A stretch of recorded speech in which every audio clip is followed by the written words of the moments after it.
नमस्कार कविताजी. प्रशांत दादाचा विषय निघाला. प्रशांत दादाचं आणि माझं 15 दिवसापूर्वी या विषयावर बोलणं झालं होतं. हम्म, ते पक्ष बदलतील असं मलाही वाटत होतं. हम्म. परंतु आपण सगळ्या गोष्टी समाज माध्यमांमध्ये किंवा सोशल मीडियामध्ये हायपोथेटिकल चालल्यात असं माझं प्रामाणिक मत आहे. बर. कारण अजून चर्चा ही अंतिम टप्प्यात आलेली नाही, नाही. काय हायपोथेटिकल काय आहे? म्हणजे युती होणार नाहीये, युतीच्या चर्चा हायपोथेटिकल आहेत? नाही, तुम्ही पहा. आता आता मी वंदनाताई चव्हाणांचा बाईट ऐकला. हा.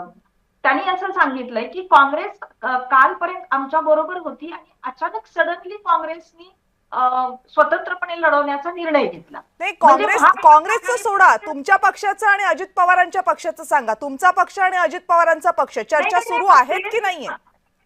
कविताताई, मी तेच सांगतेय.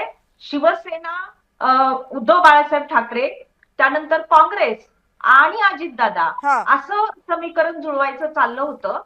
परंतु ते काल अचानक सडनली काँग्रेसने निर्णय घेतल्यामुळे आता पुन्हा बैठकांचा सिलसिला सुरू झालेला आहे. आता मला एक ह्याच्यावर बोलायचंय की पण आमच्या काँग्रेसनं काल निर्णय घेतला असेल तर तुमच्या चर्चा आधीपासूनच, म्हणजे काँग्रेस हे म्हणेल ना की तुम्ही अजित पवारांबरोबर जाण्याची तयारी सुरू केलीत, त्या पक्षाबरोबर आम्ही जाऊ शकत नाही म्हणून काँग्रेस बाजूला झाली असणार.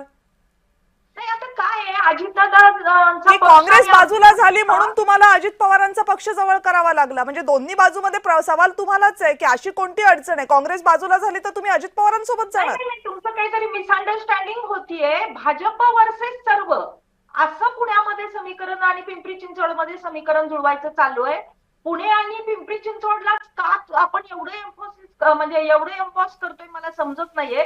कारण आमच्या बीड जिल्ह्यातल्या अंबाजोगाईमध्ये पण राष्ट्रवादी काँग्रेस पक्ष आमचा आणि अजितदादाचा यांची